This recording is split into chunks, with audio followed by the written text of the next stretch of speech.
Pour moi, c'est pas une transformation, c'est plutôt une évolution.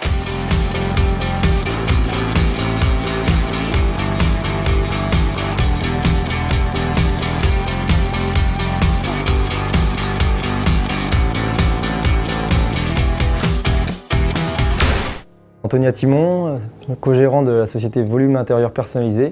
Bien souvent, quand on commençait un chantier ou même en intermédiaire, on passait voir le responsable de chantier ou le conducteur de travaux. Donc ça nous imposait de revenir à l'entreprise, donc perte de temps sur la route, etc. Du coup, lorsqu'on avait des manques de matériaux, quand on avait des vitrages à commander ou des portes, etc., on remontait les informations.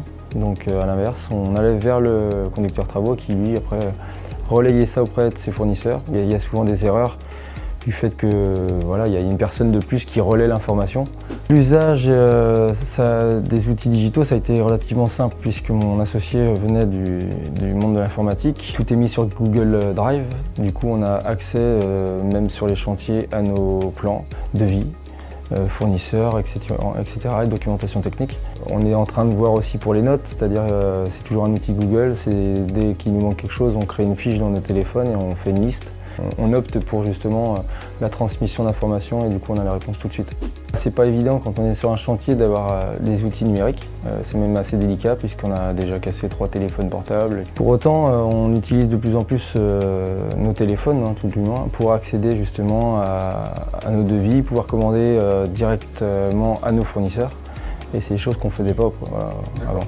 On est face à un dilemme sur un chantier, par exemple un garde-corps à peindre, le client nous a demandé de peindre une partie du garde-corps. Si on a le moindre doute, on prend la photo, on sélectionne la partie que nous estimons à peindre. On lui envoie la photo, il valide et puis ça nous permet d'éviter de perdre du temps, d'être donc du coup plus rentable.